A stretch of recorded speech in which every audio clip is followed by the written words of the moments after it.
1897 में मान्यवर कांशीराम जी ने बिरसा मेला का आयोजन किया था। मुझे हर जगह उन सभी आदिवासी मेलों को आयोजित करने की जिम्मेदारी दी गई थी। लेकिन साथियों, मैं जानता हूं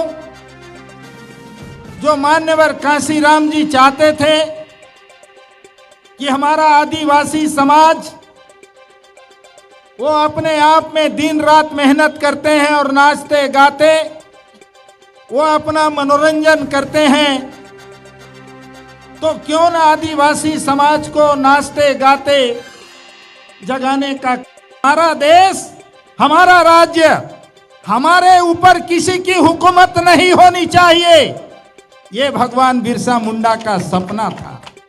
और इसी बात को लेकर के उन्होंने जो आंदोलन खड़ा किया और उसके इसी आंदोलन को आगे चल करके डॉक्टर जयपाल सिंह मुंडा ने बढ़ाने का काम किया।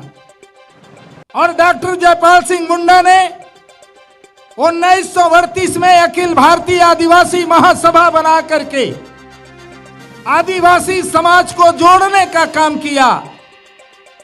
और अखिल भारतीय आदिवासी महासभा के बाद फिर उसी को उन्होंने आगे चल करके झारखंड पार्टी बना दी और उसको झारखंड पार्टी के रूप में डॉक्टर जयपाल सिंह ने अपना आंदोलन चलाया। और उन दिनों में झारखंड से लेकर उड़ीसा को लेकर, बंगाल को लेकर, छत्तीसगढ़ को लेकर इन तमाम सारे राज्यों को एक राज्य के रूप में स्थापित करना चाहते थे। आप अपना राज कर सकते हैं। और आपको सुनकर ताजुब होगा, 1963 में जयपाल सिंह को उन्होंने जिस तरह से गुमराह किया और उस गुमराह के कारण झारखंड पार्टी 1963 में कांग्रेस में विलय हो गई। और कांग्रेस में विलय होने के बाद आज आप देख रहे होंगे कि आजादी के इन 75 वर्षों में सबसे ज्यादा हुकूमत कांग्रेस ने किया। और कांग्रेस ने क्या आदिवासी समाज के जंगल जमीन को क्या कायम रखने का काम किया, उनके मान सम्मान को बरकरार रखने का काम किया, उनके आत्मसम्मान को बरकरार रखने का काम किया।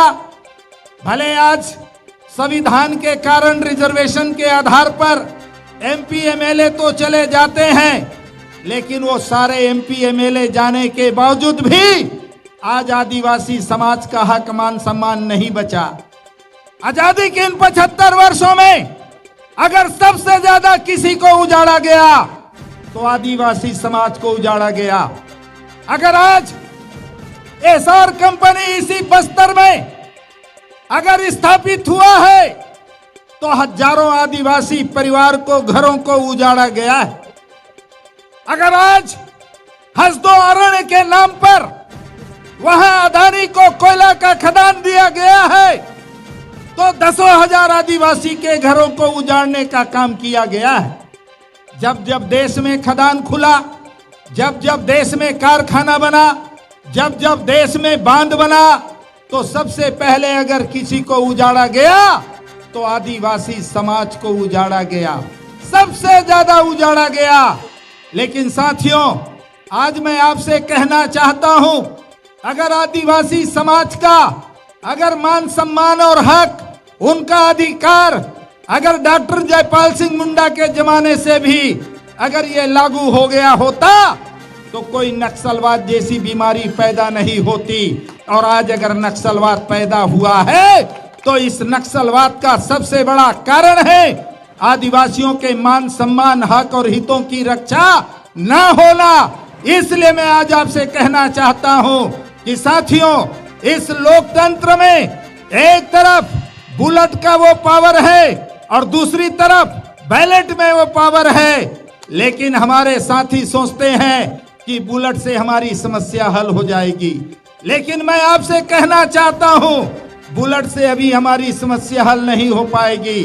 साथियों, बाबा साहेब डॉक्टर अंबेडकर ने बैलेट का पावर दिया है, वोट का पावर दिया है, और ये वोट का पावर आज आपके हाथ में। जैसे विधायक जी ने कहा, आप 90 नहीं, छत्तीसगढ़ में तो आप 98% आपकी आबादी है, 98 वोट आपके हाथ में है, और अपने वोट के बल पर बहुजन समाज बना करके बहुजन समाज की पार्टी को, बहुजन समाज पार्टी के चुनाव निशान हाथी को जिता करके बहुजन समाज की सरकार बना करके इस छत्तीसगढ़ के जो प्राकृतिक धन संपदा है, वन संपदा है, आपका जो मान सम्मान है, आपका हक अधिकार है, आपकी जंगल जल जमीन है, इन सारी चीजों की अगर आप रक्षा करना चाहते हैं तो साथियों, इस लोकतंत्र में आपके वोट में वो ताकत है जो तोप और तलवार में नहीं है, बम और बारूद में नहीं है। आइए अपने वोट की ताकत से